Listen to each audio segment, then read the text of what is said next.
திருச்சிற்றம்பலம்.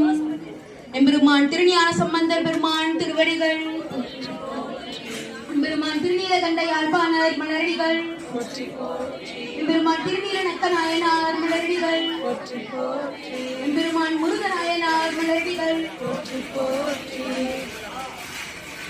நம்ம நாலு நாயன்மார்களை பார்க்கும்பொழுது முதல்ல மூணுவரோட வரலாற்றை பற்றி ஒரு நிமிடம் சிந்தித்தோம். முதல்ல திருநீலகண்ட யாழ்ப்பாணர். எருக்கமுதல் என்னும் திருத்தலத்திலே பாணர் என்னும் குலத்துல பிறந்தவர் தான் நம்ம திருநீலகண்ட யாழ்ப்பாணர்.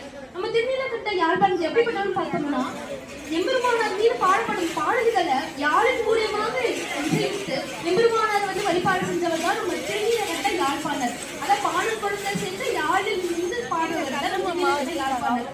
அவரோட பாடலை கிட்ட எம்பெருமானார், அதாவது மதுரை பற்றிய பாடல் பாடணும்னு சொல்லி அவருக்கு ரொம்ப இதாகிறாரு. அப்ப போய் பாடிட்டப்போ அந்த நேரத்துல உள்ள எம்பெருமானார் திருவருளால அந்த நேரத்துல உள்ள பாடுங்க அப்படின்னு சொல்லி இது பண்றாங்க.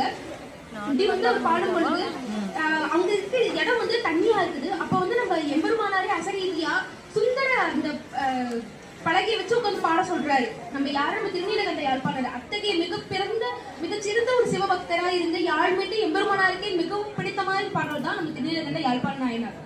அடுத்தது பார்த்தோம்னா திருநீல நக்க நாயனார். நம்ம திருநீல நக்க நாயனார் பார்த்தோம்னா அவர் அவங்க மனைவியோட சேர்ந்து திருத்தொண்டு புரிஞ்சுட்டு வராங்க. அப்படி இருக்கும் பொழுது ஒரு திருவாதிரையாகிய நன்னாள்ல எம்பெருமானார் வழிபாடு செய்ய போறாங்க. அவங்க அந்த மனைவியார் எப்படிப்பட்டவங்க பார்த்தோம்னா எம்பெருமானார ஒரு குழந்தையாக பாவித்து அவங்களுக்கு என்னென்ன பணியோட செய்வோ எல்லாம் செஞ்சுட்டு வராங்க. அப்படி இருக்கும் பொழுது ஒரு சிலந்தி எம்பெருமானார் மீது இருக்கிறத பாக்குறாங்க. அவங்க என்ன செய்யறாங்க அப்படின்னா கையில நிறைய பொருட்கள் இருக்கனால வாயு மூலியமாக துரட்டி விட்டுறாங்க. அதை பார்த்து நம்ம திருநீலகண்ட நாயனார் அபசுரம் செய்து விட்டாய் அப்படின்னு சொல்லிட்டு அவங்க மனைவியார் ஒதுக்கியே வச்சிடறாங்களா. இனிமேல் நீ என்னுடனும் இருக்காதே சிவதொண்டும் புரியாது அப்படின்னு சொல்லி ஒதுக்கி வச்சிடறாங்க.